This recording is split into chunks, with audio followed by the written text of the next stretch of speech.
Good morning to all of you. सबसे पहले आज फ़ीस से रिलेटेड इन्फॉर्मेशन। जिन बच्चों की फ़ीस सबमिट नहीं हुई है, मैंने बार बार रिपीट करके ये चीज़ कही थी कि आपकी जो जुलाई अगस्त सितंबर की जो फ़ीस है उसकी लास्ट डेट 25 अगस्त बताई जा रही थी आपको। कुछ बच्चों ने जो है सबमिट भी कर दिया, लेकिन अभी कुछ बच्चों की फ़ीस सबमिट नहीं हुई है, उनको मैंने जो है कल पर्सनल मैसेज सेंड भी किया है। तो आप लोग 31 अगस्त यानी मंडे तक अपनी जो फ़ीस है नेक्स्ट क्वार्टर की, जुलाई अगस्त सितंबर की ये जो फ़ीस है वो आप सबमिट कर दीजिए।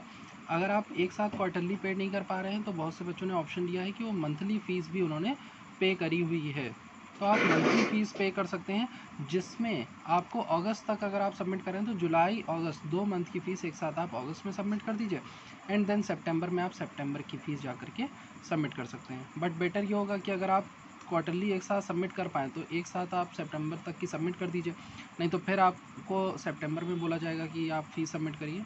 तो ये आपकी फ़ीस से रिलेटेड इन्फॉर्मेशन है। हर एक बच्चे के पास मैंने पर्सनल मैसेज सेंड कर दिया है, तो इसे जो है जल्दी से जल्दी सबमिट कर दीजिए, क्योंकि फिर सितंबर में 7 सितंबर से आपके एग्ज़ाम भी होने हैं, तो एग्ज़ाम में कोई क्या कहते हैं डिस्टर्बेंस ना हो, इसके लिए अपनी फ़ीस जो है वो क्लियर कर दीजिए।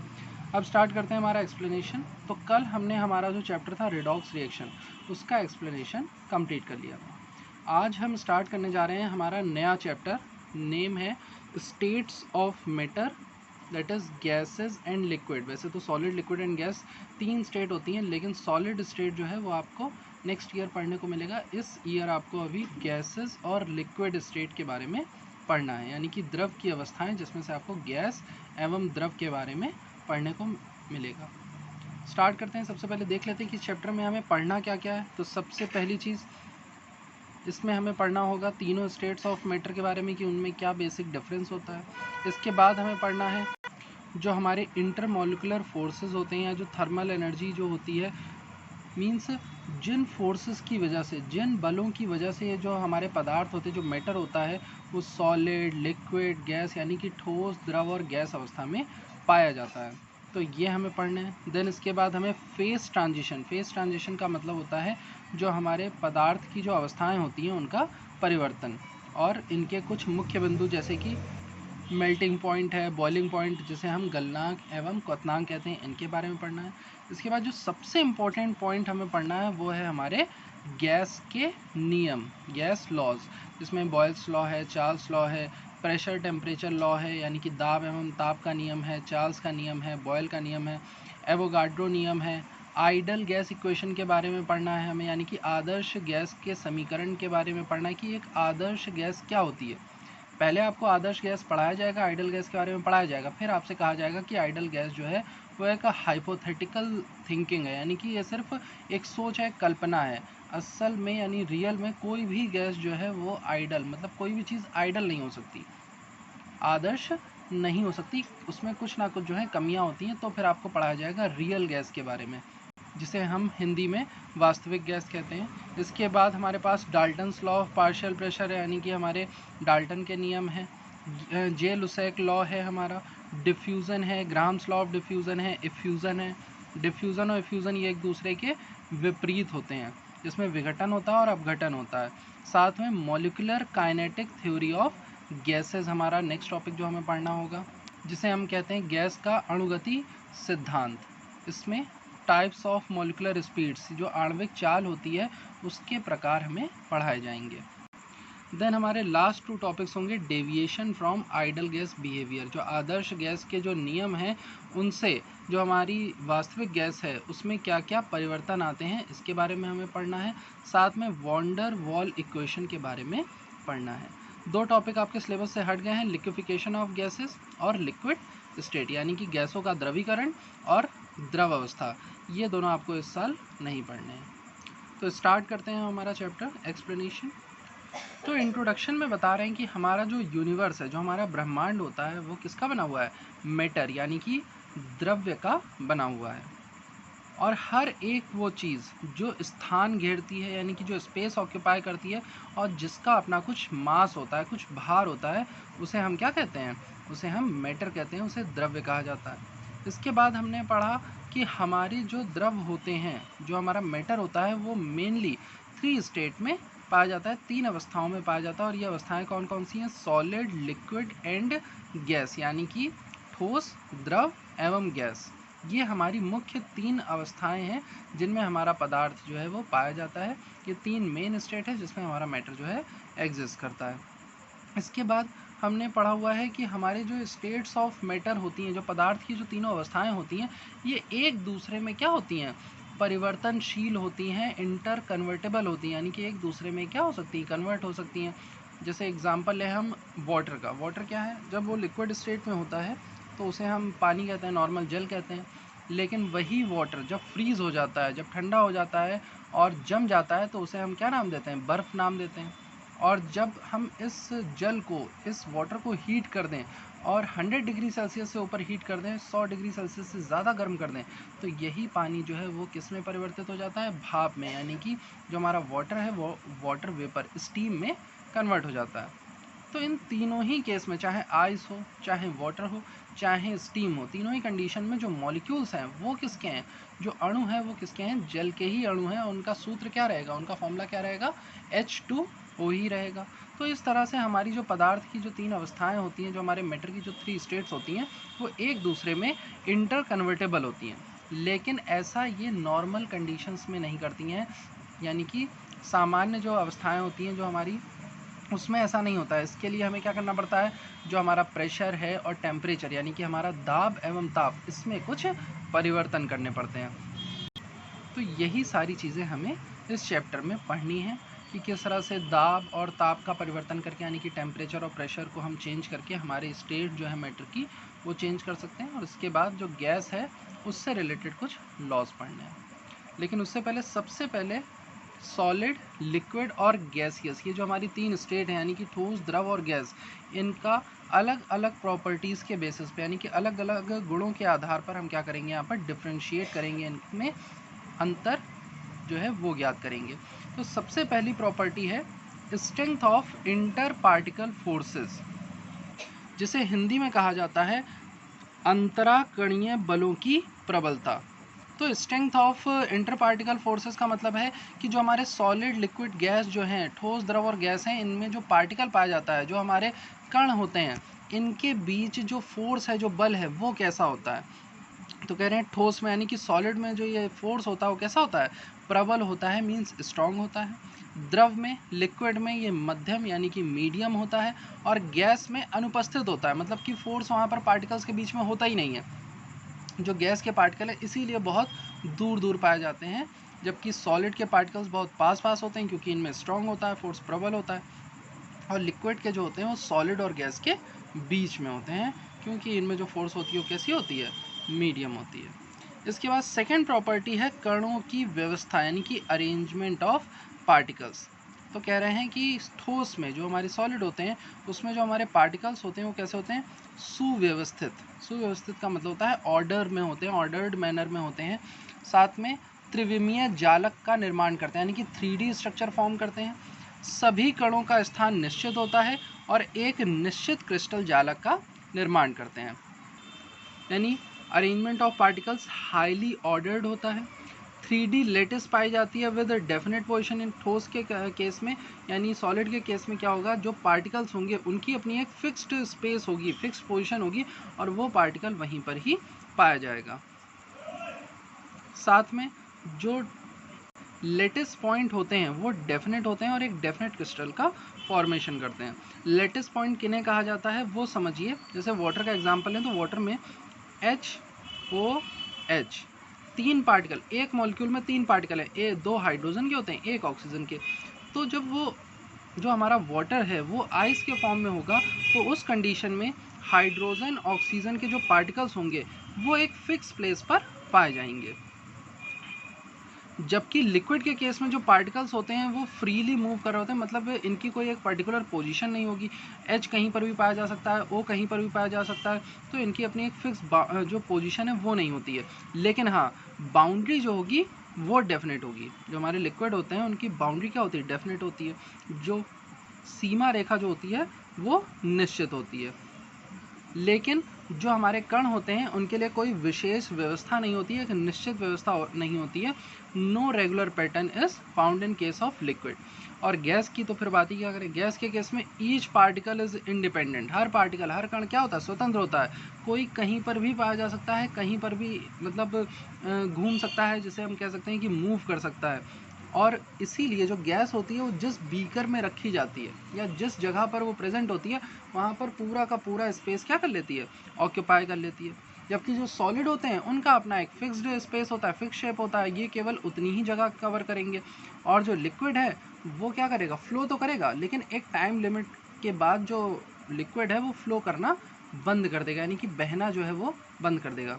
इसका उदाहरण इस तरह से समझिए कि आप एक गिलास अगर पानी लीजिए और उसको फ्लोर पर फैला दीजिए, तो पानी जो है थोड़ी दूर तक बहेगा, लेकिन उसके बाद जा कर के क्या हो जाएगा, रुक जाएगा। लेकिन गैस के केस में ऐसा नहीं होगा। गैस, अगर एक ग्लास में गैस बंद थी और जैसे आप ढक्कन खोल देंगे तो गैस जो है वो पूरे कमरे में जितना भी स्पेस होगा वहाँ पर क्या हो जाएगी, फैल जाएगी। नेक्स्ट जो हमारी प्रॉपर्टी है वो है ट्रांसलेटरी मोशन ऑफ पार्टिकल। इसे कहा जाता है कणों की स्थानांतरीय गति। कणों की स्थानांतरीय गति या फिर ट्रांसलेटरी मोशन, इसका मतलब क्या होता है कि जो पार्टिकल्स हैं क्या वो मूव करने के लिए फ्री होते हैं, क्या पार्टिकल्स खुद से मूव कर सकते हैं अगर इनको थोड़ा सा फोर्स दिया जाए, थोड़ा सा बल प्रदान किया जाए या थोड़ी सी ऊर्जा प्रदान की जाए। तो ठोस के केस में यानी कि सॉलिड के केस में जो ट्रांसलेटरी मोशन होता है वो क्या होता है, एब्सेंट होता है। जबकि लिक्विड यानी कि द्रव के केस में ये उपस्थित होता है, जो पार्टिकल्स हैं वो मूव कर सकते हैं। कैसे, आप पानी जो है फ्लोर पे फैला दीजिए, उसमें फूंक मारिए, अगर एयर ब्लो करिए तो जो पानी है वो क्या करता है, मूव करता है, वो हिलता है। जबकि सॉलिड के केस में ऐसा नहीं होगा। एक सॉलिड बॉटल अगर रखी होगी उसको आप फूंक मारेंगे तो हल्की होगी तो हिल सकती है लेकिन मूव नहीं करेगी, उसकी वो पूरी बॉटल मूव करेगी लेकिन उसका एक पार्टिकल मूव नहीं करेगा। जबकि लिक्विड के केस में जो पार्टिकल्स होते हैं वो मूव कर सकते हैं। द्रव के केस में जो कण हैं वो क्या हो सकते हैं, वो स्वतंत्र होते हैं कि वो गति कर सकते हैं। और गैस के केस में तो जो पार्टिकल्स होते हैं, जो अणु होते हैं, हमारे जो कण होते हैं वो हमेशा ही गति करते रहते हैं। तो third property translatory motion of particles. इसके बाद बात आती है अंतराकणीय दूरी, इंटर पार्टिकल डिस्टेंस। ये तो हम 6th-7th क्लास से पढ़ते चले आ रहे हैं कि सॉलिड के केस में जो पार्टिकल्स होते हैं वो बहुत पास होते हैं, तो इसलिए इनके पार्टिकल के बीच में जो इंटर पार्टिकल डिस्टेंस होगी वो सबसे मिनिमम होगी, लीस्ट होगी। जबकि लिक्विड के केस में मीडियम होंगे, मतलब ना बहुत ज़्यादा दूर होते हैं ना बहुत ज़्यादा पास होते हैं। जबकि गैस के केस में जो इंटर पार्टिकल डिस्टेंस होती है, जो अंतराकणीय दूरी होती है, वो क्या होती है, बहुत दूर पाई जाती है। नेक्स्ट प्रॉपर्टी है आयतन, वॉल्यूम। तो सॉलिड का क्योंकि शेप फिक्स होता है इसलिए इनका वॉल्यूम भी क्या होता है, फिक्स होता है, यानी कि आयतन जो होता है वो निश्चित होता है। जबकि लिक्विड का जो वॉल्यूम होता है वो तो फिक्स होता है। जैसे कि आपने अगर 1 लीटर लिक्विड लिया तो आप उसको टब में डाल दो, बाल्टी में डाल दो, बॉटल में डाल दो, वहाँ पर जो आपका लिक्विड की जो वॉल्यूम है वो कितनी रहेगी, 1 लीटर ही रहेगी। लेकिन गैस के केस में जो वॉल्यूम होता है वो अनडेफिनेट होता है, अनिश्चित होता है। आपने एक ग्लास में जो गैस ली हुई है अगर आप उसको बकेट में डाल दोगे तो वो फिर वो पूरे बकेट का वॉल्यूम क्या कर लेगी, कवर कर लेगी। आप बकेट से उठाकर आप उसको एक ड्रम में डाल दोगे तो जो गैस है वो पूरे ड्रम को वॉल्यूम जो है वो कवर कर लेगी। इसीलिए गैस का जो आयतन होता है वो अनिश्चित होता है। ये बर्तन के आयतन के बराबर होता है, यानी कि जो वेसल होता है उसके वॉल्यूम के इक्वल होता है। नेक्स्ट आते हैं आकृति यानी शेप की बात करें तो सॉलिड का शेप जो होता है वो फिक्स होता है, लिक्विड का शेप फिक्स नहीं होता है। जिस भी वेसल में इसको डाला जाता है, जिस भी पात्र में इसे डाला जाता है, ये उसी का शेप ले लेता है। और गैस का भी जो हमारा शेप होता है वो क्या होता है, अनडेफिनेट होता है, अनिश्चित होता है। कंप्रेसिबिलिटी की बात करें तो सॉलिड में कंप्रेसिबिलिटी बहुत कम होती है। जैसे सॉलिड आप उसको दबा नहीं सकते हो, हाँ बहुत ज़्यादा प्रेशराइज करोगे तो मे भी हो सकता है कि आपका सॉलिड जो है वो थोड़ा सा कंप्रेस हो जाए, यानी कि जो ठोस है वो दब जाए। जैसे आप रबर का एग्जांपल ले लो, जिससे आप इरेज़र होती है, इरेज करते हो उसको, जो आप दबाते हो तो थोड़ी सी दब जाती है, लेकिन वो बहुत ज़्यादा दब नहीं सकती है। जबकि जो लिक्विड होता है उसमें कंप्रेसिबिलिटी पाई जाती है, लेकिन ये जो कंप्रेसिबिलिटी होती है गैस के कंपैरिजन में कम होती है और सॉलिड के कंपैरिजन में ज़्यादा होती है। यानी कि ठोस की तुलना में द्रव में जो संपीड्यता है यानी कि कंप्रेसिबिलिटी जो है वो ज़्यादा होगी और गैस की तुलना में कम होगी। और गैस जो होती हैं वो हाईली कंप्रेसिबल मानी गई, यानी कि इनमें सबसे ज़्यादा संपीड़ितता पाई जाती है। आप गैस को क्या कर सकते हो, बहुत ज़्यादा कंप्रेस कर सकते हो। इसका सबसे अच्छा उदाहरण हमारे घरों में पाया जाता है LPG, जिसे हम कहते हैं लिक्विफाइड पेट्रोलियम गैस, उस एक छोटे से सिलेंडर में हमने क्या कर रखा है, 14.2 और 15 kg जो गैस है वो छोटे से सिलेंडर में कंप्रेस करके लिक्विड के फॉर्म में फिल करी जाती है, और वही गैस जब रेगुलेटर से जब रेगुलेट करके उसे बाहर निकाला आता है तो वापस से जो लिक्विड है वो गैस में कन्वर्ट हो जाता है। तो ये एक बहुत अच्छा एग्जाम्पल है संपीड़ितता यानी कि कंप्रेसिबिलिटी का। नेक्स्ट जो पॉइंट है डिफरेंस का वो है डेंसिटी। जो हमारी अगली प्रॉपर्टी है, जो गुण है, वो है घनत्व जिसे कहा जाता है। घनत्व को समझने के लिए आप समझिए डेंसिटी के फॉर्मूले को। फॉर्मूला होता है मास पर यूनिट वॉल्यूम। जैसे कि मैंने क्या लिया, एक बीकर ले लिया जिसकी वॉल्यूम है 1 मीटर क्यूब। इसमें मैंने एक सॉलिड रखा, फिर एक बार मैंने इसमें लिक्विड फिल किया और फिर एक बार मैंने गैस फिल करी। यानी कि एक बार मैंने इसमें एक ठोस रखा, फिर मैंने इसमें द्रव डाला, फिर मैंने इसमें गैस डाली, अलग अलग करके। और हर बार जब मैंने जो इसमें ठोस, द्रव और गैस रखा गया था, जो सॉलिड, लिक्विड और गैस रखा गया था, उसका मास जब हमने चेक किया तो क्या पाया कि सॉलिड का जो मास होगा वो ज़्यादा होगा। यानी कि 1 मीटर क्यूब वॉल्यूम में एक घन मीटर आयतन में जो ठोस है वो ज़्यादा भार के साथ रखा जा सकता है। वहीं पर द्रव जो है उसका भार जो होगा क्या होगा, ठोस की तुलना में कम होगा, लेकिन गैस की तुलना में ज़्यादा होगा। जबकि गैस जो है, बहुत कम भार की गैस हम इस 1 मीटर क्यूब के वॉल्यूम में रख सकते हैं। तो यहाँ पर अगर मास और वॉल्यूम का रेशियो देखा जाए, जो कि किसके इक्वल होता है, डेंसिटी के इक्वल होता है, तो सबसे हाई डेंसिटी किसकी पाई जाएगी, वो पाई जाएगी सॉलिड की यानी कि ठोस की। जबकि द्रव की जो डेंसिटी, जो घनत्व होगा वो मध्यम होगा, और गैस का जो घनत्व होता है, गैस की जो डेंसिटी होती है वो सबसे कम होती है। बस इस फॉर्मूले पर ध्यान दीजिए, आप समझ जाएंगे इस केस को। मैंने यहाँ पर वॉल्यूम तीनों ही केस में, सॉलिड, लिक्विड और केस में, तीनों ही केस में वॉल्यूम कितनी ली हुई है, 1 मीटर क्यूब ली हुई है।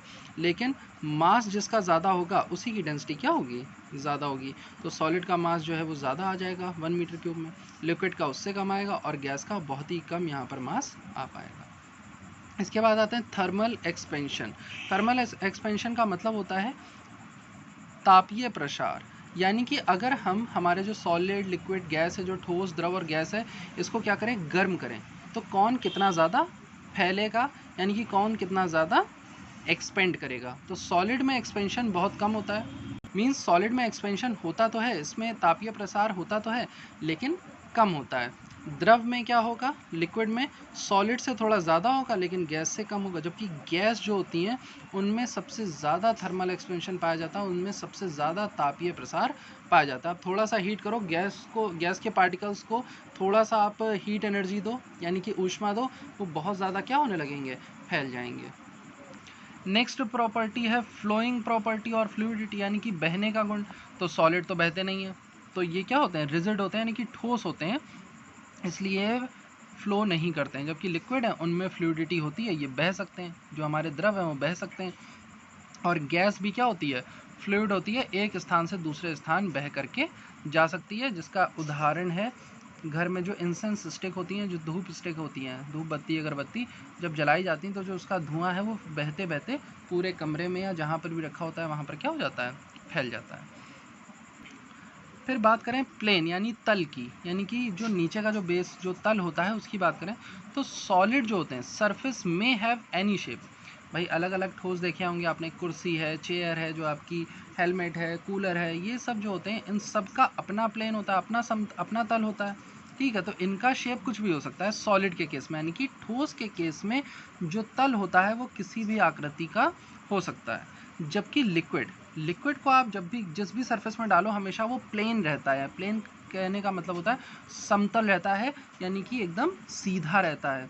इसीलिए जो हमारा स्थिर द्रव होता है, स्थिर द्रव माने कि जो रुका हुआ जो लिक्विड होगा, जो फ्लो नहीं कर रहा है, उसका जो तल होगा वो सदैव कैसा होगा, समतल होगा। जबकि गैस का कोई भी प्लेन नहीं होता है, क्योंकि गैस क्या होती है, वो एयर में फ्लो करती रहती हैं, यानी जो हमारी वायु उसमें क्या करती रहती हैं, बहती रहती हैं। इसलिए गैस का कोई भी समतल यानी कोई भी तल नहीं होता है। इसके बाद नेक्स्ट प्रॉपर्टी आती है डिविजिबिलिटी की, यानी कि विभाजनशीलता की।